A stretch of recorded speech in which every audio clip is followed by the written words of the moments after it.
Welcome to One in a Miller. Hey, hey.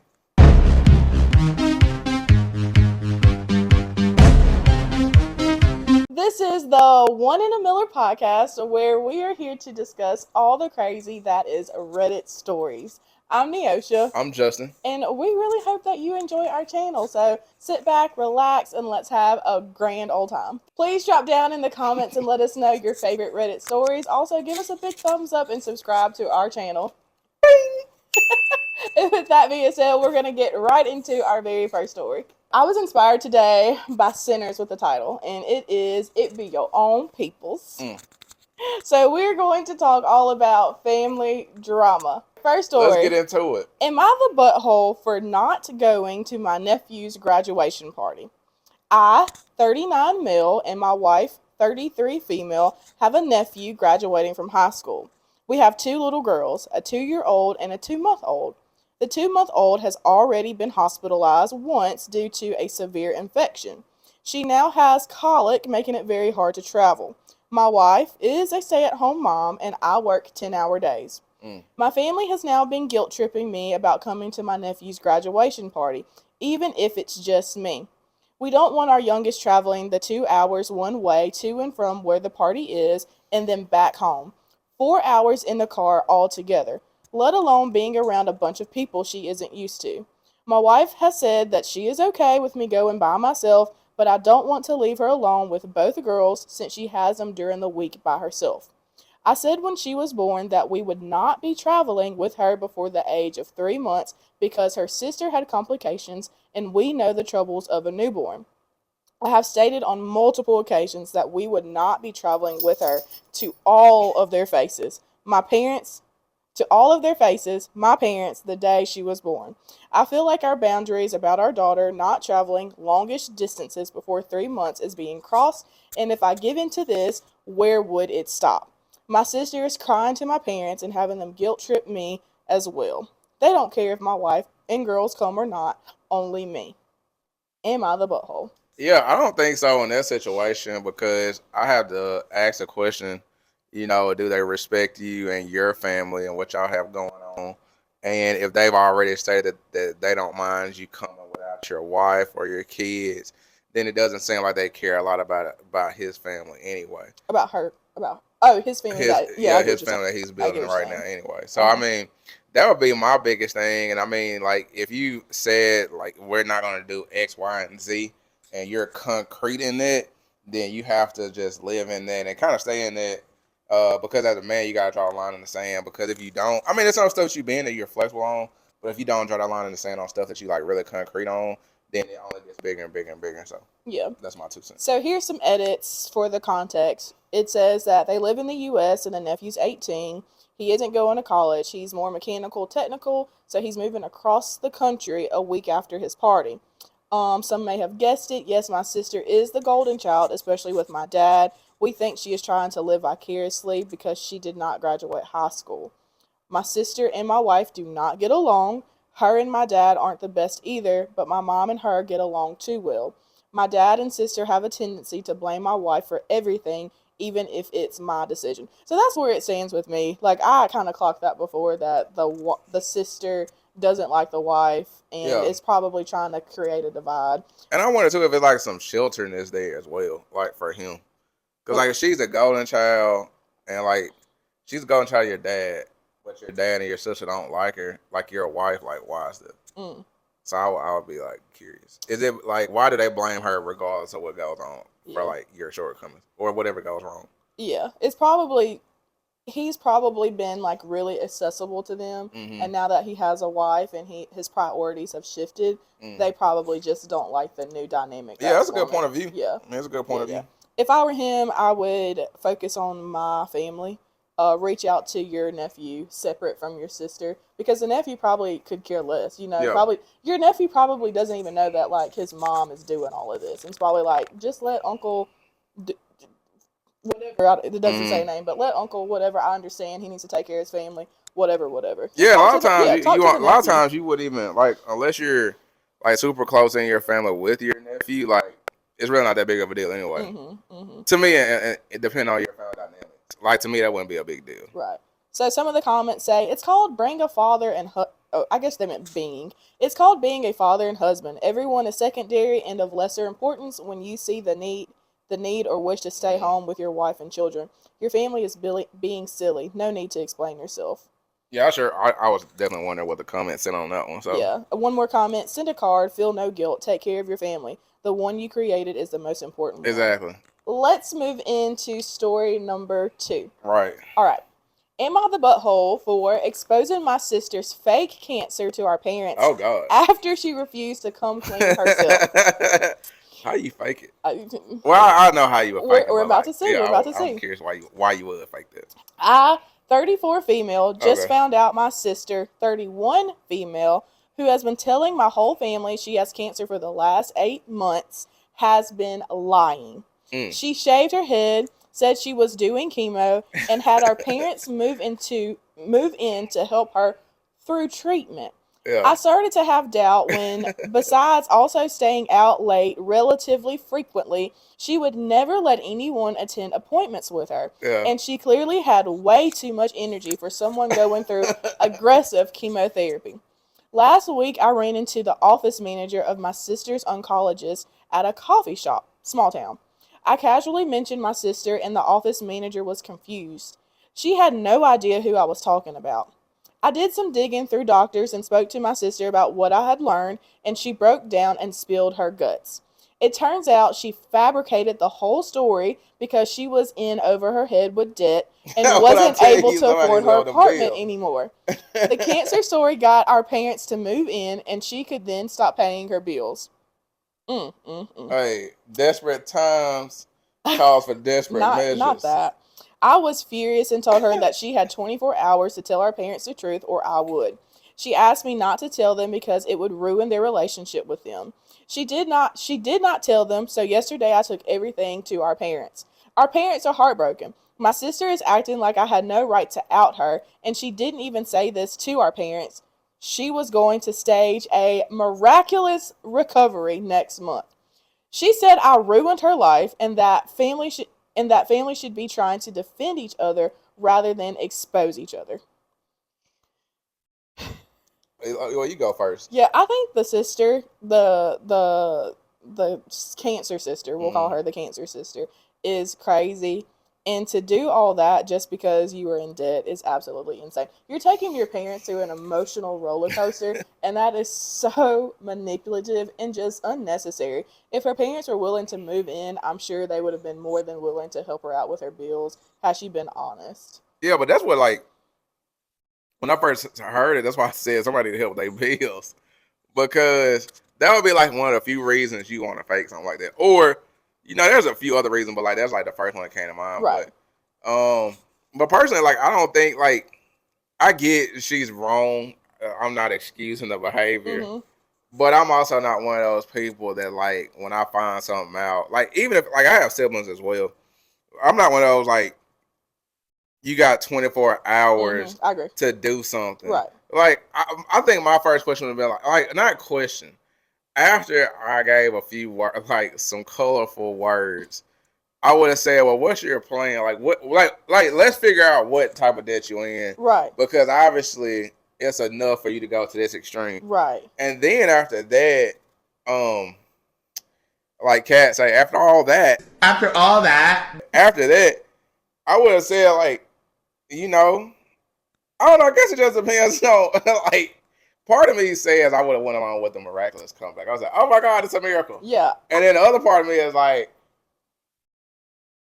you had to figure out, I had to think about, like, I'm 35 and my mom's, like, close to retirement. Yeah. So, like, if your parents are retired, what are you taking? Right. And then, like, what's their financial situation? Because parents gonna do whatever to make sure their kids are all right. Now they're straining themselves. Yeah, but like for you to go that extreme, that's great. And some people don't know how to ask for help, so that may be her way of saying, like, I don't know how to ask. So, and it's gonna sound I don't know how to ask, but I would rather tell them I'm dying. Yeah, it's gonna sound like I'm giving her an excuse. Yeah, but it's so many more angles to that. Like, it's funny off rip because it ain't me, but it's funny off rip. But it's so many different angles to it. I can't just harshly criticize you.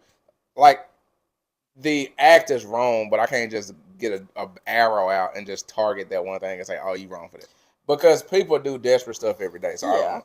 I mean, I definitely understand what you're saying, and I mean, though I disagree. Yeah.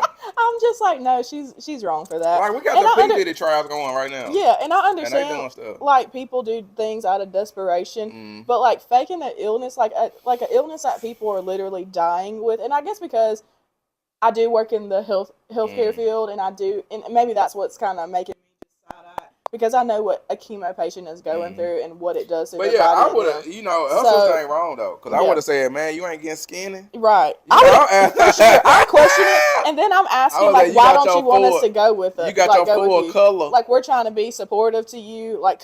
But you would have known. But like going so far to even shave your head to like keep up. That's this what I'm saying. You like you're putting so much more energy into trying. Go through with the whole bit. No, but as a sibling, okay. So if one of my siblings came to me, which the only person I can think of that would do something like that, which one? I got one in my head, but I ain't gonna bust them out. Yeah. I'll say them because I got brothers and sisters, and we don't know which one is which. But I wouldn't have put a timeline on it. I would have been like, you were wrong. They would have had an earful. You were wrong. Don't ever ask, whatever, and you need to tell them. I'm not going to say, like, oh, I give you 24 hours because, at the end of the day, it's really not, like, my business and not my gospel. But I would be very clear that, hey, if they ever come to me before you tell them and ask me anything about what you have going on, I will be very honest in what's happened. But that's why I say it depends, because it's the dependent on the situation. Because, like, if your parents are well off and you know it really ain't affecting people like that, yeah, you kind of like, all right, I'll let it slide. But if your parents, like, they barely doing what they can for themselves, like, no, I'm agreeing with the 24 hours. Because I'm like, no, you can't. This is too. Like, actually, they moved in. And really and truly, I wouldn't even give you 24. Hold on, wait a second. Wait a second. I just had my mind just went somewhere else. Now I'm looking at the parents a little sideways because my brain just went, why would I, assuming the parents have a house, okay? Why would I leave my house and move in with my kid? Why wouldn't you just have your kid leave their apartment and move into an apartment and move in with you? I guess it depends on where y'all at, though. Yeah, true. So, like, if we live states over, then they might be like, well, it's easier. Yeah. And it sounds like they're retired. Yeah. So they could be like, oh, well, we'll just, whatever. Yeah. Like, it really don't affect us. I don't know. But, I mean, that's a good, valid question. Yeah. Though.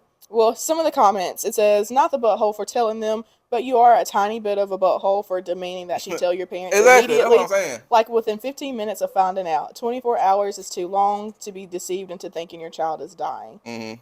Oh, so she's saying, like, no, you should have told her to tell your parents, like, right then. I mean, that's the other thing I was getting ready to say. Mm-hmm. Instead of giving a 24-hour ultimatum, if you felt that deeply and strongly about it, you out there then. Mm-hmm. You like, man, don't even worry about it. I got it.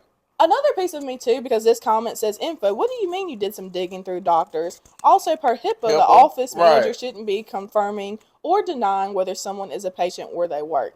That is a good point. Well, I work in a small town, too, I know how that kind of... Yeah, I get it. I could see where, like, if she came up to the office manager and was just like, hey, Stacy, did you see Stacy today at her appointment? And, like, the office manager being like, who's Stacy?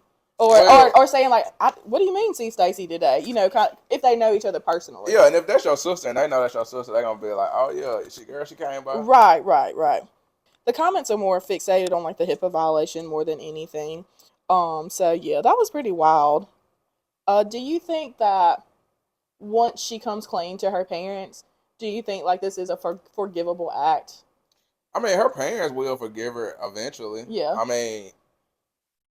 we all have family that does stuff. Yeah. And so, I don't think outside of the ultimate taking someone's life, I don't think, even then I think most people still have a love for their child in their heart. Right. You may not love the act, but you still love your child. So, you understand it. I mean, it's very rare that at 31 your child can do something that you haven't seen. Yeah. In 31 years. Like, they ain't pulling the wool over your eyes and, like, throwing a new trick at you in 31 years. So, I mean, which one kind of hide, which one will, is kind of sneaky and stuff like that. So, I mean, I think, like, that part with time. Because, like, as a parent, if she told them this, like you said, if you know your child, you may not be surprised. They probably say, we already know. Yeah, right. We're not surprised. And they're going to throw you off even more. They're like, what? We need help. So, I mean... It is what it is. Another thing is like the miraculous recovery. It's just this young lady just seems like I would have went to a mega church and let them preach pray over me. And I would have just went and went crazy. If we gonna do it 100%, right? I would have went bazoo. It would have been so many people attached to it. I probably would have just. But see, like even with the paperwork, because you got Chat GPT now, and I'm just going deeper in the thought. You can fake it. You got Chat GPT. I would have said Chat GPT, write me up a negative for whatever cancer. Yeah. And sign it, or get your own, print it off, sign it, get your own signature. Yeah. And y'all, this ain't, you did not hear this from me, so anybody illegally do something, y'all didn't. Yeah, we are not liable. Right, I was not your inspiration. But sign it and be like, yo, oh my God, I rung the bell. You can go get a bell from Hobby Lobby, stand next to a white wall, and ling. Yeah. And be like, oh my God, I'm cancer free. I just don't like the manipulation of the parents. That's crazy. And to go so far to plan like a miraculous recovery, like you're putting way too much thought in it. Just tell them you're broke and you need some money. But you don't. Even with that, why did you go there first? Was it your pride, or was it you asked so many favors beforehand that you had to get sick? Oh, okay. So maybe we did run out of favors. Maybe you're the child that we're always having. Sick. That is a good point. That is a good point. I got to go. I gotta take it to the extreme. I got to use my last. You know what's gonna be so unfortunate, and I hope this does not happen. Once you get it for real, right? That's what I was gonna say. If not when, if. Like, and now we're just gonna be like, we don't. Yeah, you cry now. You cry wolf too much. Right. Well, let's move on to the next story. This is, am I the butthole for saying I won't coddle my infertile sister anymore? My sister, Julie, has tried to have a baby for 5 years. She had a miscarriage 2 years ago, and outside of that has been unable to get pregnant. My heart hurts for her. However, one thing I don't agree with is how my family has handled it. We're not allowed to talk about babies around Julie. Any kids younger than 3 can't come to family events that she'll attend. She won't attend baby showers, baptisms, etc. The last one I understand, but the rest feels overkill. I got pregnant last year. I told Julie first, and she reiterated her boundaries. I said I understood.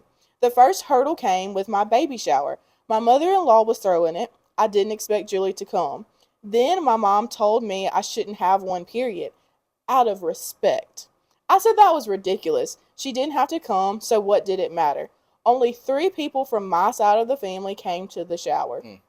When my son was born, I posted a birth announcement on Facebook. My parents lectured me for this and said it was going to hurt Julie.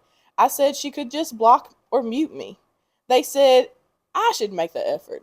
Julie echoed that if I cared, I'd stop. I ended up blocking her just to save drama. My aunt's 70th birthday is next week. My husband and I plan to go, bringing our son. Julie called and asked if we were going. She then asked for me to get a sitter for our son. I said no. She doesn't want to miss a party. My aunt is one of the few people who agree that Julie's boundaries are not fair and wants my son there. And she doesn't get to see him often. Julie got upset and started crying, saying that I was unfair. I finally snapped and asked what would happen when she got pregnant. Would we all be expected to shower her with the love and attention she's refused to give other people's kids? Will her baby be allowed to attend events? She said that was different. I said no, I'm not coddling her anymore. My son exists, he's family, and he's coming. She can decide if she wants to or not. My parents yelled at me for being mean to Julie. They offered to pay for a sitter, but I said no. It's not even her house. Am I the butthole? No. For Julie to say she don't even want to see the Lord say them kids is crazy. You won't even attend a baptism for She Jesus. said keep them babies away from me. Jesus. I mean, she ain't wrong. I mean, I'm not keep my kids at home for nobody either. I don't care, you know. And this is like so gonna sound harsh. Put them in a box. Yeah, this is gonna sound harsh, but it's just the reality. It's like I can't stop my life for anybody. And you know, at the end of the day, that's your family. You know, with your kids and you know your own situation. And all anybody can do is control what they can control. Right. You know, you can't control who is fertile and who is infertile. Just like you can't control, you know, what's gonna happen in life and life events every day. Right. You know, like you just can't. You know, we have stuff that happen in our life and we wake up and it go one way and you just gotta deal with it. Just like the days everything goes the right way, you gotta deal with that. And so, you know, I think that's something that deep down that her sister Julie gotta work with herself for sure. And figure out how to process that, and then for the rest of the family, you figure out how to process her infertility within the context of fertility in your other kids and your offspring or grandkids and things like that. And that way other people ain't suffering too, because as funny as it is, it's also crazy because your nephew ain't magically gonna be 3 one day, and then he gonna say, well, my aunt didn't mess with me, right, and then he might say my grandparents didn't mess with me either, and then that just creates a big divide, because as a child coming up, they learn how to deal with y'all and how the dynamics of family, and that's not just normal. So I mean, it's kind of toxic. So yeah, it is very toxic in my opinion. Like, Julie has to grieve and work through. It don't sound like she ever took that time. She has to grieve and work through like this you're miscarriage. stuck at one phase, right? And you're not progressing right. through. And it's not fair for her family. It's not fair for the OP's family to require the OP maneuver and manipulate her life to out of respect for Julie. Like, Julie's not the only person in this world. Yeah, like, I respect it, she's not but the only person on this earth. And it's so sad for the OP too, because she's having these grand and big and exciting parts of her life. Having a baby is exciting, and now they're asking her to dim her light so that Julie's light can shine brighter. That's not fair, and that's not right.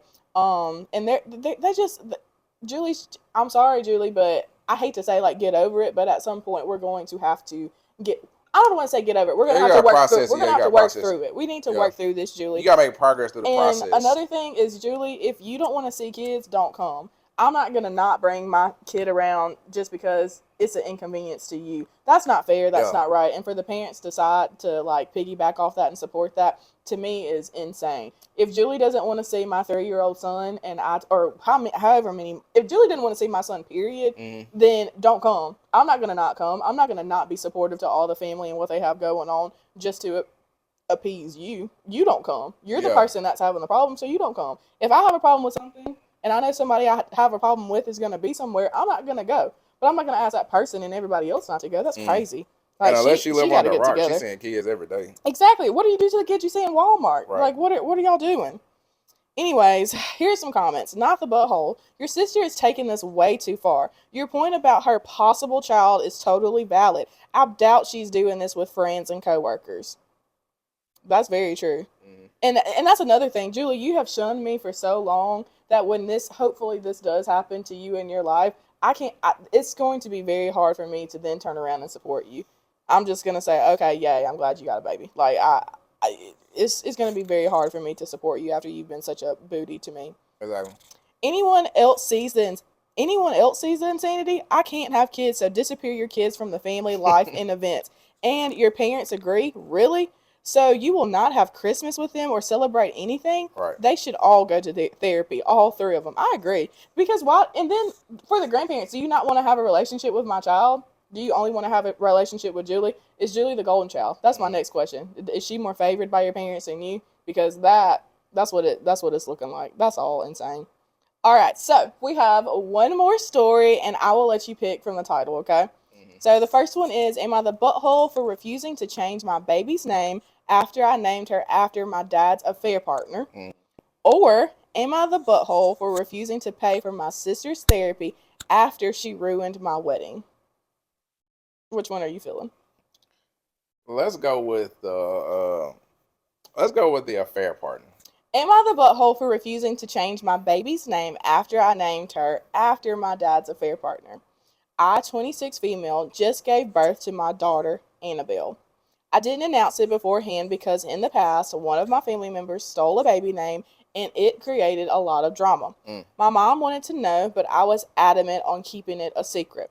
My mom and dad were in the room when I gave birth, and when it was time for me to sign the birth certificate, my mom asked for the name, and I told her Annabelle. Her face went pale, and my dad didn't look too happy, but he said he loved the name. My mom left a few minutes later claiming she didn't feel well.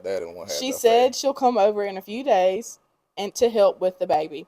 Now I'm at home with the baby and my mom hasn't talked to me that much. We used to talk every day, so I was confused by the sudden behavior.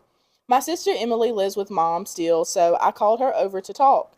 When she got to my house, she explained how she overheard dad and mom arguing because about 10 years ago, dad had an affair with a coworker named Annabelle. Mom hasn't been talking to him, and he's been trying to get her to talk. I guess Dad, realizing that Emily had come over, decided to come over himself. He asked if there was any way that I could change Annabelle's name. I asked him why to see if he'll tell me the truth, and he did. He admitted to the affair. He begged Mom not to leave him, and she stayed. But just hearing that name had always put her in a bad headspace. I told him I can't, and that Annabelle was the name of my husband's grandmother who helped raise him. My dad begged and pleaded for me to change it, saying Mom was in the middle of packing her bags and heading to her sister's house. I told him I won't change her name and that it means so much to me and my husband. He began to raise his voice, and immediately my sister yelled back and told him to get out. She told him not to stress me out because about a mess he created. He left immediately. I'm not changing my baby's name, but I feel like this is tearing the family apart. What should I do? Small edit. Annabelle isn't her real name. Her real name only has 3 letters, so I picked a nickname based off her name. So a nickname based off her name wouldn't be possible. And a lot of you guessed it. A lot of you suggest to change her first name to her middle name, but her middle name is my mom's name, and I don't want to change that. Based on that information, I mean, it's quite a situation. I mean, even for like the dad to adamantly want the name changed. I mean, I get it. You know, if you created the dump, you got to kind of live with it. But I don't know. I'd be interested to know because I mean that's a dramatic exit, dramatic act from the mom from an affair. So I don't know. That's a tough situation to be in. But overall, I stand with the daughter. I wouldn't change the name either. Right. Regardless of what the reason was, I just wouldn't change it because that's your kid's name. And, yeah. That's what y'all agreed on and with your husband. Right. And so it really don't matter. Yeah, that's like, we already have names picked out for our future children if the Lord blesses us with them. And if the names that we have picked out, if anyone had a problem with them, I'm like, okay, I don't really care. My child's name is this. We've literally been planning this. This is what it is. We're not changing it. Especially if the only reason why you want it to be changed is for selfish reasons. And especially if it's because you messed up at some point in your life. I mean, it's your bed. You have to lay in it, unfortunately for you. And my question to this is, have they never mentioned that her husband's grandmother's name is Annabelle? Because I feel like between husband and wife at some point, I brought up like your grandma's name to my mom and to my dad. They may not remember her name, but I know I've said it. Yeah, everybody would know it. Yeah, right. And so for me to just say this, like this one time you heard that his grandma's name is Annabelle, like I don't know, that to me just seems very weird and very odd because I feel like the first time they said the name, that would have been fake outrage. When she, and you would have probably known that name too. Good point.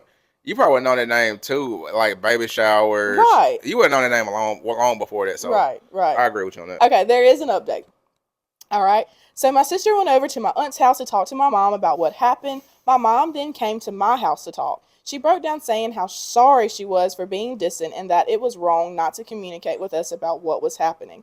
She said, while the name did shock her at first, she knew how much Annabelle meant to my husband and that she'll never do anything to discredit the work she put into raising him. So that's my point. Like, she already knew Annabelle.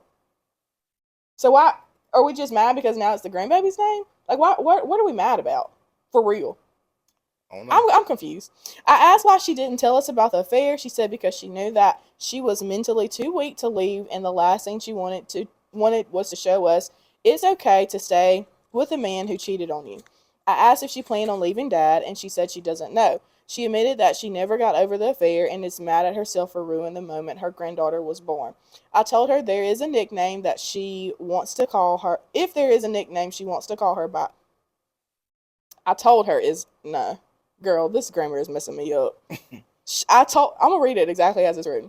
I told her, is there a nickname that she wants to call her by?